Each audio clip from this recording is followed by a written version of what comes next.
This is the Valuechain TV News Update. I am S.A. Ufuma with the news. And on the news update, we begin with CNG. It says the need for Nigerians to key into the use of compressed natural gas to make the country compete with the rest of the world has been stressed by the Minister of State Petroleum Resources Gas, Ekperikpe Ekpo, during an exclusive interview with Valuechain TV. Ekperikpe Ekpo further assured that the government will not relent in its effort to make the compressed natural gas kits available, while commending the effort of President Bola Tinubu on robust CNG initiatives. In terms of development of the gas sector, at least the non-associated gas, Mr. President has given executive orders that create a conducive atmosphere for investors to come in. And in my address, I have equally mentioned that new investors that are ready and willing and are serious about doing business with Nigeria can come in. We will need to provide all the necessary environment, on even in the individual basis or on company basis. But everything has been put in place to encourage gas investment in our country, Nigeria. There has been launch of CNG buses. The other day in the villa, the president released some CNG coaster buses to the commercial sector of our own economy, and the PCNG, they have been doing their own.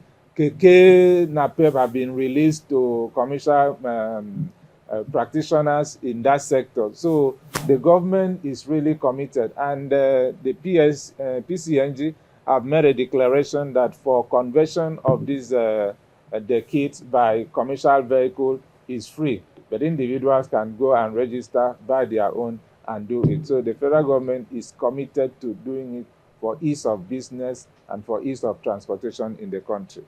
Also present at the event was the governor of Bayelsa State, Doye Diri, who was represented by Ebeiri Jones, who highlighted that the project has the potentials of generating employment opportunities for the state government and youth in Bayelsa. He further invited investors to tap into the state's vast potential and peaceful disposition, referring to it as an investment heaven for investors. Away from that now, the Minister of State for Petroleum Resources, Oil, Senator Enikin Lokobiri, has expressed the federal government's commitment to improving the petroleum products distribution systems. Lokobiri made this known in Abuja during a visit by the Corps Marshal of the Federal Road Safety Commission, Shehu Mohammed. He expressed concern over the frequent petrol tankers explosions, which has caused significant loss of lives and properties across the country.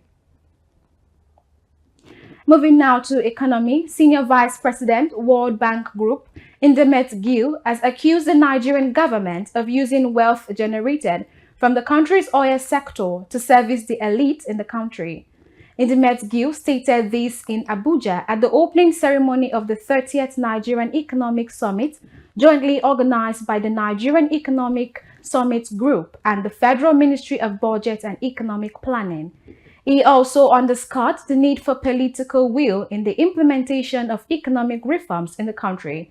He noted that implementing such far-reaching reforms is impossible without solid political commitment from the top. He added that Nigeria will need to stay and focus for at least 10 to 15 years to transform its economy.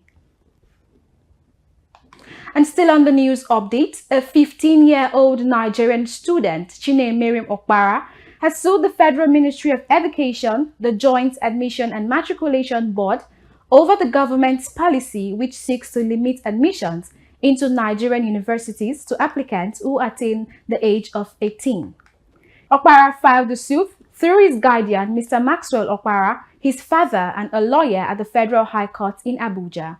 Reports shows that the originating motion dated September 30th and filed October 14th by Wayne Elijah. The SS2 student listed the ministry, JAM, and NUC as first to third respondents, respectively. Moving now to international scenes, Chairman of the African Energy Chamber, NJ Ayuk, has praised the African Association of Energy Journalists and Publishers for their efforts in enhancing development in the continent's energy sector. NJIU, who referred to its members as African truth seekers and freedom fighters, spoke at a recent one-on-one engagement webinar with media consultants and practitioners in Gambia. He emphasized that their work has been instrumental in driving growth and development across the continent, even though it is often underreported and unrepresented.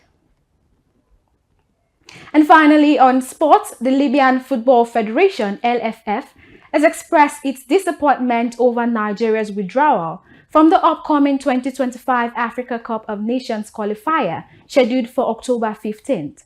The federation condemned Nigeria's decision and announced its intent to take legal actions to protect the interests of the Libyan national team.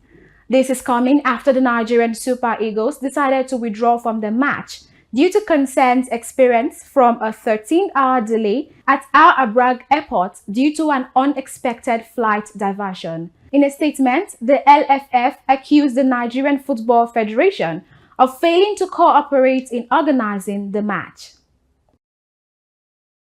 And that concludes the Value Chain TV News Update. I am S.A. Ufoma, and do well to follow us on all our social media platforms and subscribe to our YouTube channel for more news updates. Bye for now.